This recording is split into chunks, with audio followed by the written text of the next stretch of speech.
Walk us through the catch and why the show? Why the, Yeah. why the drama there? Well, last year obviously I had two as well, and I tend to block out in those type of moments. So I took control of my emotions this time around, and I don't know. Yeah, I didn't try to fake out the camera. In the moment, it felt like I caught it, took one step, showed the ball, and moved on. But yeah, after I watched it back, it was a lot of drama. Anybody from Baylor come up to you and go like, "Can you stop doing that to us?" Yeah, no, Dax said something. He was very confused and surprised that I caught it.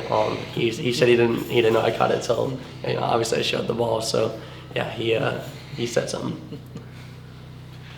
But what is it like even after a couple days later to be a part of?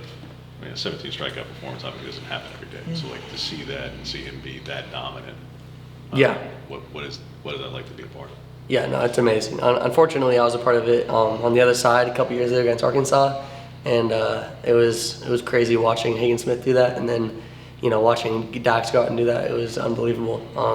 Everything was working that day. He was throwing his changeup better than I've ever seen it. His fastball was unhittable.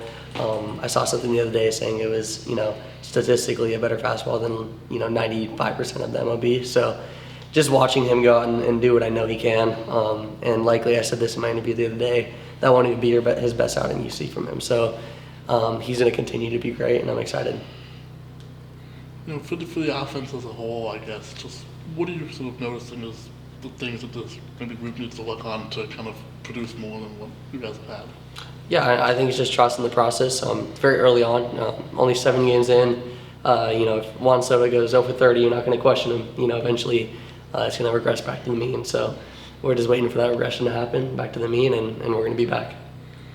Is there anything, kind of other positive signs that you take from maybe as a veteran, you're looking at some of the new guys or whatever, other positive signs you're seeing from guys that that's coming?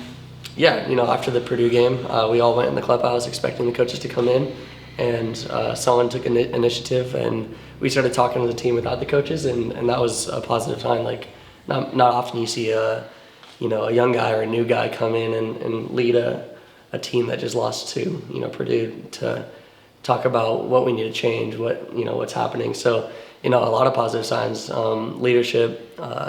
We're out there at 6 a.m. this morning grinding. A lot of positive signs. Who went ahead and spoke up in that spot? I was the initial, kind of just asking anyone, what they had. Galloway spoke, and then we all kind of chipped in. There's a lot of leaders on this team, so there's a lot of us that chipped in, pitching side and offensively.